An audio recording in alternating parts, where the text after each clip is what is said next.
Ang ating pong text ay nasa 1 Peter chapter 2 verse 21. Buksan natin yung mga Bible natin.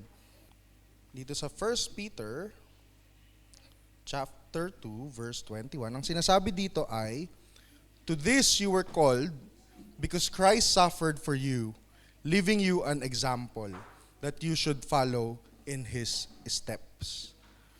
Ulitin po natin. "To this you were called, because Christ suffered for you, leaving you an example that you should follow in His steps." To imitate Him. Ano bang ibig sabihin pag sinabi natin na to imitate Him? Gayahin, kopyahin, ano pa? Sundan. No? Kanina yung mga naggagawa ng banners. Ano yung mga pamagat na May mga paa. Kasi talagang ang image ng pagsunod ay yung paa, yung yapak ng paa, no? Ano pa? Yung kanina, yung sa red. Ano yung sa red? Shadow. Yung pinaka-example natin ng pagsunod sa pag-imitate or pagsunod ay through a shadow. Ano yung Tagalog natin? Anino. Anino ni Kristo. Di ba? Shadow of the Lord. Yun yung ginamit namin kanina sa Team Red. Yun ang ibig sabihin ng imitate, no? Ang imitate, ang ibig niya sabihin ay paggaya or pagkopya. Or meron kang isang model na yung model na yun ay kinokopya mo or ginagaya mo. Yun yung colloquial na ibig sabihin ng imitation. Nung una pong, nung ating mga forefathers, especially nung Old Testament, mga kapatid, nung panahon ng mga Israelita, alam nyo ba na sila din ay mahilig mangopya? Mahilig din sila maggaya-gaya. Gaya-gaya din ang mga Israelites. In the Old Testament, the Israelites often imitated the practices and worship of neighboring cultures and people, which led them to stray from their covenant with Yahweh. Napakalaking problema niya ng mga Israelita, no? Kasi meron silang nakikita mga ibang kultura, meron silang nakikita mga ibang bayan, nakikita nila yung paraan nila ng pagsamba, ginagaya ng mga Israelites for some reason. Kahit nakita nila yung kapangyarihan ni Yahweh, no, yung pagliligtas ni Yahweh sa kanila, paglabas nila ng Ehipto, nung panahon na nililid sila ni Moises, pero yung mga Israelites ay isa sa mga bagay na kanilang laging ginagawa ay ang pagkopya ng ibang mga bayan sa kung sinong kanilang sinasamba. Diyan nauso, diyan nabulid ang ating mga Israelita pagdating sa mga Diyos-Diyosan. No, ilang mga popular na mga Diyos-Diyosan nung panahon na yon na kanilang nakita sa ibang bayan tulad ng mga Canaanite sa Canaan, ang sinasamba nila si Baal. 'Di ba? Si Baal isa sa mga napaka-popular na figure sa Biblia na nakapatuon sa isang Diyos-Diyosan. No? Nung mga sermon ng mga nakaraan, pinag-usapan natin yan, si Baal. Na si Baal ay talagang sinasamba at popular nung panahon ng mga Israelita, panahon ng mga propeta. Meron pang isang character na tinatawag na si Asherah, a mother goddess, often represented by wooden poles or trees and associated with fertility. No? Diyos ng fertility, God of fertility, si Asherah. Si Molech, a deity whose worship sometimes included child sacrifice. Can you imagine the Israelites sacrificing children nung panahon na yon? Kasi yun yung nakikita nila sa ibang mga kultura. Yun yung ini-imitate nila na popular na nakikita nila sa ibang culture at ginagaya nila yung pamamaraan ng pagsamba na yun. Ito, isa pang napaka-popular na kinagalit ni Moises, yung golden calf. Nag-ambagan pa itong mga Israelites, nag-ambagan sila ng mga gold nila, ng mga alahas nila at nililok nila into a golden calf. At pagbaba ni Moises, nung kinuha niya yung 10 Commandments, ano yung nakita niya, di ba? Sinasamba nila yung golden calf set up by King Jeroboam in Bethel and Dan as alternative worship centers to prevent Israelites from going to Jerusalem. Makikita yan sa 1 King. Meron pa si Tammuz. Mesopotamia naman to. A Mesopotamian deity associated with fertility and the cycle of life and death mentioned in Ezekiel. Mahilig sila sa fertility, no? Kasi napakahalaga ng pagkakaroon ng anak nung panahon na yon. Lalong-lalo na yung pagkakaroon ng panganay na lalaki. Kaya yung fertility is a big deal nung antiquity, nung mga panahon ng mga Israelita at nung panahon na yan, napakalaking bagay ng fertility sa mga kultura. Kasi ang isang babae, kung hindi siya nanganak, isang malaking problema yon sa mag-asawa or sa pamilya, sa angkan ng isang pamilya. Kaya humahanap sila ng mga pamamaraan at nakikita nila sa ibang mga bayan, nakikita nila sumasamba sila ng mga Diyos ng fertility. Meron tayo sa sarili nating bayan, meron tayong mga pamamaraan para maging fertile ang isang babae, no? Yung sumasayaw, di ba? Meron 'yun, mga ganon, mga dancing. Pero sa kanila, Diyos mismo ng fertility ang kanilang sinasamba. Sumamba din sila sa araw, sa buwan, sa mga between, sun, moon, and stars. Astral worship become prevalent as noted in 2 Kings. Yung mga Israelita, can you imagine, aside from Yahweh na nag-iisang Diyos, ang mga Israelita ay sumasamba rin sa buwan, sumasamba rin sa araw, sumasamba rin sa mga between. The Israelites face significant consequences for imitating the practices of other cultures, particularly in the worship of foreign gods and adoption of idolatrous customs. Dahil sa kakulitan ng mga Israelites, sa pagsamba nila sa Diyos-Diyosan, sa mga idol, napakalaking bagay yan, no, na lagi natin pinag-uusapan, yung mga Diyos-Diyosan, at nagkaroon din ng mga consequences. Dahil sa pag-imitate nila sa mga maling Diyos, aside from Yahweh, ano yung naging consequence sa mga Israelites? Number one is spiritual decline. Their imitation led to a breach in covenant with Yahweh. Nasira yung covenant nila kay Yahweh, which was central to their identity and relationship with God. This often resulted in divine judgment and a loss of favor. Social disruption. Idolatry and foreign practices undermine the social structure of Israel, leading to moral decay and conflicts with the community. Bumaba yung kanilang antas ng moralidad ng mga Israelites. Dahil yung mga sinasamba nila, ang mga sinasamba nila mga Diyos-Diyosan ay pinoportray yung sexuality, pinoportray yung alam niyo yung mga Diyos ng fertility, ang pinoportray niyan ay yung immorality.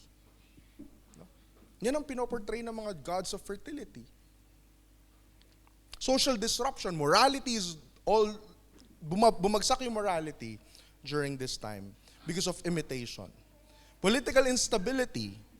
The Israelites' unfaithfulness often weakened their political stability, making them vulnerable to invasions and subjugations by neighboring nations. Nasakop sila ng mga neighboring countries. Ginigera sila ng mga neighboring countries because of political instability. At ang pinakamalala ay yung exile and punishment.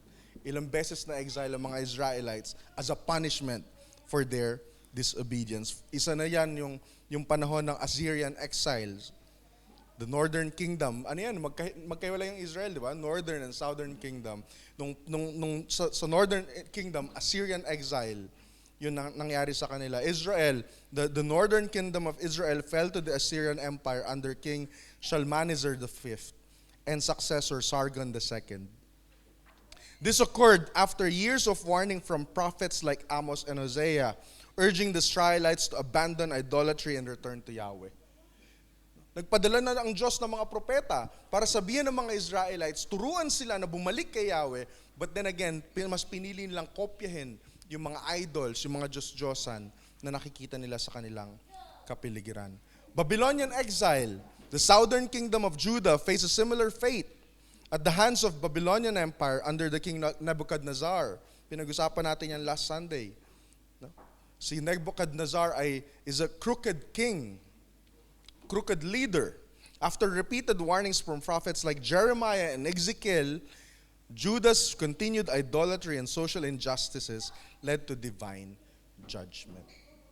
Mahilig, no? Isipin nyo, from the time of the Israelites, ang ini-imitate nila ay yung Diyos ng ibang bayan. Idols. Nasira yung covenant nila with Yahweh. Because of all these other influences from other countries na ginaya nila, napakadali nilang ma-impluwensyahan. These acts of imitation were a recurring theme leading to prophetic rebukes and divine judgments. The Israelites were repeatedly reminded to remain faithful to Yahweh and avoid the allure of foreign gods and practices. Constantly, no? Bawat propetang dumadating sa Israel ay sinasabihan sila, tinuturuan sila, kino-call out sila dun sa kanilang mga idols. nung panahon na yan. Despite the consequences that the Israelites experience, nahirapan, hindi sila madaling nagbago na numbalik dun sa kanilang covenant kay Yahweh. Fast forward, mga kapatid, sa panahon natin ngayon, dito sa binasa nating verse, 1 Peter chapter 2, verse 18 to 21. Alam niyo ba yung context nito? Verse 21 yung ating topic, pero balik tayo doon sa verse 18. Basahin natin, mga kapatid. 1 Peter chapter 2, verse 18 to 21. Verse 18, slaves, in reverent fear of God, submit yourselves to your masters, not only to those who are good and considerate, but also to those who are harsh. For it is commendable if someone bears up under the pain of unjust suffering because they are conscious of God. But how is it to your credit if you receive a beating for doing wrong and endure it? But if you suffer for doing good and you endure it, this is commendable before God. To this you were called, because Christ suffered for you, leaving you an example that you should follow in His steps. Ano yung ating dapat sundan? Ano yung example na binigay sa atin ni Kristo? Ano yung dapat nating i-imitate dito sa pinakita ng ating Panginoong Hesukristo sa mga bagay na ito na ating binasa? These verses, from verse 18 all the way to verse 21, it talks about suffering. Actually, ang tinuturo dito, yung mga slaves, yung mga empleyado, na meron silang mabubuting or masasamang mga masters. Sabi dito, submit yourselves to your masters, not only to those who are good and considerate, but also to those who are harsh. Itong bagay na to, pinapakita dito, yung suffering. Example na pinakita ni Kristo is suffering. Christ also suffered for us, living as an example. Jesus is our example as someone who endured punishment unjustly. Ang ating Panginoong Hesukristo ay pinarusahan unjustly. Jesus did not retaliate in return, but in His sufferings, He committed Himself to the Father. Yun yung example na pinapakita dito sa mga verses na ito. He suffered, but not on account of any evil He had either done or said. In deed and word, He was immaculate, and yet He was exposed to suffering. Ano ibig sabihin nun? He was immaculate. He was perfect. Jesus Christ lived a perfect life. And yet He was exposed to suffering. Yun ang example na sinasabi dito, mga kapatid. That's why we as Christians, we as followers of Christ, we as imitators of Christ, we must expect the same. When sufferings come, we must bear it in the same spirit. Sa panahon natin ngayon, mga kapatid, ano ba yung ginagaya ng mga tao? Ano yung madalas na ini-imitate natin bilang ng lipunan na ating ginagalawan? Natanong niyo na ba yan sa sarili niyo? Na-observe niyo na ba yan sa paligid niyo? Ano yung madalas i-imitate ng mga tao sa ating kapaligiran? TikTok? Kanina yung pinerform namin, sabi ni Nashi yata, pinakita niya, TikTok yata yun di ba? Ano? What influences us? What influences our society? What influences our country?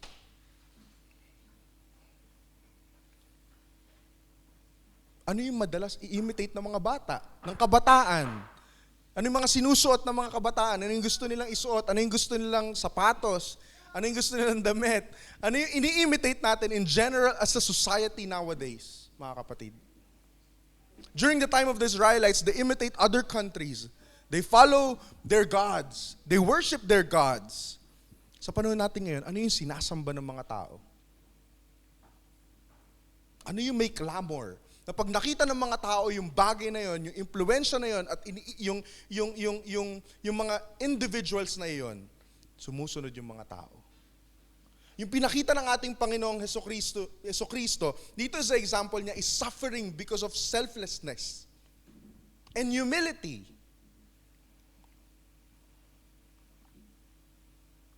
Nagdusa ang ating Panginoon. Sabi dito, He lived an immaculate life and yet He suffered. And yet He was selfless. And yet He was obedient to God. And yet He was faithful. And yet He sacrificed His life for us. Puro papalabas. Pero ngayon, mga kapatid, ang ini-imitate ng mga tao, ano yung nakikita natin sa paligid natin? Yung tao din mismo. Napakadali ngayon. Ang lifestyle ngayon, especially, sa when the social media emerged, no? Nung nauso yung social media, nung nagkaroon ng platform, ang bawat isa sa atin has our own platform. Right? Bawat isa sa atin can create our own channel. Pwede tayong magtayo ng sarili nating ABS-CBN or sarili nating GMA7. Tama ba? Bawat isa sa inyo, di ba? Pwede na kayo mag-open ng sarili nyong channel. Hindi lang isa. Kung gusto yung 10 channel, pwede. Meron ka sa Facebook, meron ka sa TikTok, meron ka sa YouTube. No? Yan yung nakikita natin. Kung noong unang panahon, bago ka maging part ng isang pelikula or maging part ng isang TV show, anong gagawin? Mag-audition ka pa, no? Bago ka makilala bilang isang tao, kailangan mo pang dumaan sa napakadaming audition, no? Yung ngayon, ang uso ngayon, yung sa Pilipinas, yung Pinoy Big Brother. Uso ngayon sa atin yan, di ba? Sabi nila, apparently, may nabasa ako na chismis. Sabi nila, yung Pinoy Big Brother, nagpapa-audition daw yan sa iba-ibang mga bansa, iba-ibang mga probinsya, tapos para i-hype yung show. Pero sabi nila, meron na daw napili. Kaya yung mga nag-audition, nagtatampo kasi nga, dun sa bayan namin, 1,000 kami doon, kahit isa doon, wala namang kinuha. So, ibig sabihin, may mga pinili na daw ng mga mukhang artistahin na nakakomisyon na doon sa Ganon. Pero ngayon, hindi mo na kailangan mag-audition. Di ba? Mag-open ka ng account sa Facebook, sa YouTube, or what have you, at pwede ka na mag-create ng sarili mong channel. Ang ating ini-imitate ngayon, mga kapatid, yung buhay na nakikita natin sa ibang tao.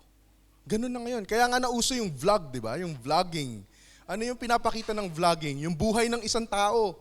Yung buhay ko, tignan nyo. Tama ba? O ito, kakain na ako. O magme-makeup na ako. Di ba? O itong pagkain na kakainin ko. Di ba? O babiyahe ako papunta sa trabaho, babiyahe ako papunta sa school. Panoorin nyo ako. Tama ba? Tingnan nyo yung buhay ko. Tingnan nyo yung bahay ko. Tingnan nyo yung sasakyan ko. Tingnan nyo yung nanay ko. Tingnan mo yung pera ko, ibibigay ko sa kanya. Di ba? Ay, may mahirap doon. Tingnan nyo ako. Tingnan nyo ako, tutulungan ko yung mahirap. Puro ganun. Tama ba? Yung ini-imitate natin, yung nakikita natin sa iba. Yung bahay niya maganda, yung sasakyan niya maganda, yung lifestyle niya napakaganda. The age of influencers. Diyan na tayo pumapasok ngayon, mga kapatid. Sa panahon natin ngayon, napakadaling maimpluwensyahan ng iba. At lahat tayo biktima niyan. Tama ba? Lahat tayo biktima niyan. Meron kang nakita. Umamin kayo, may nakita ka sa bago ka matulog. May kumakain ng hamburger o kaya pizza. No? Nakikita, bago ka matulog. Matutulog ka na lang 10:00 ng gabi or 9:30 ng gabi. Nakita mo sa feed mo, may lumabas na mukbang, no? Kumakain ng burger. Anong susunod mong gagawin? Sarap Sarap panoorin Di ba? O kaya Korean barbecue. Ang sarap Anong gagawin mo? Uber! Kuya Melchor, tama. Alam na alam ni Kuya Melchor yan. Kaya si Kuya Melchor, kahit 10:00 ng hating gabi, pwedeng lumabas yan, merong o-order, di ba? O, tinan mo. Apakadali. May makita lang tayo sa iba, nakita natin, uy, masarap yun try ko nga. Uy, yung damit niya maganda, biling ko nga. Uy, yung sapatos niya ang ganda try ko nga. Ang laki ng impluwensya sa atin, mga kapatid, ng ibang tao na hindi naman natin kilala. Tama ba? May ibang tao na wala naman tayong direct connection sa kanila, pero may impluwensya sila sa atin. Tama ba? Bilang isang mananampalataya, mga kapatid, bilang isang tumatawag kay Yahweh, bilang isang nakapailalim, no, sa grace ng ating Panginoon, paano natin to dapat solusyonan? Paano tayo dapat kumilos sa panahon na napakadaling mag-imitate ng ibang bagay? Napakadaling mag-imitate ng ibang bagay. Anong dapat natin gawin? Kasi even ako, yung itsura ko ngayon, imitated to sa iba. Di ba? Di ba? Yung sapatos na to, yung forma na to, ginaya ko lang to. Hindi ito galing kay Tita Presi or kay Ma'am Pen, hindi nila ako tinuruan, pumorma ng ganito. Nakita ko lang din to sa iba. Itong hapit na t-shirt na to, uso to eh. Di ba? Di ba yung ganyan? Yung medyo wala nang gagalawan. Uso to. Ginaya ko lang din to. No? Bilang mga mananampalataya, mga kapatid, at bilang nag-aaral ng salita ng Diyos, sumusunod kay Kristo, no? Lumalalim ang ating mga pananampalataya, paano natin dapat solusyonan at paano dapat tayo kumilos sa mga bagay na ito. Meron tayong 3 tanong na pag-uusapan. Una nating tanong, sino ang karaniwang may impluwensya sa mga tao sa panahon natin ngayon? Yan yung una nating tanong. Sino ang karaniwang may impluwensya sa mga tao sa panahon natin ngayon? Yan yung unang tanong natin sa ating group discussion, okay? Pangalawa nating tanong, ano ang maaaring epekto ng influencer culture sa ating pananampalataya at pagsunod kay Kristo? Pangatlong tanong, kahuli-huli ang tanong, ano ang maaari nating gawin upang maging matibay ang ating sandigan sa kabila ng iba't ibang impluwensya na maaring makaapekto sa ating pagsunod sa halimbawa ni Kristo? Ulitin ko yung pangatlo kasi ito yung pinaka-finale. Ano ang maaari nating gawin? Ano yung action plan natin, maaari nating gawin upang maging matibay ang ating sandigan sa kabila ng iba't ibang impluwensya na maaaring makaapekto sa ating pagsunod sa halimbawa ni Kristo? So mag-groupings po tayo, mga kapatid, no? Yung mga kalalakihan, kababaihan, kabataan at mga bata. At ito po yung ating topic na pag-uusapan. And then after maybe 15 or 20 minutes, babalik po tayo dito para sa ating closing. Okay ba yan? Sige po, hanap po kayo ng spot nyo para makapag-discussion.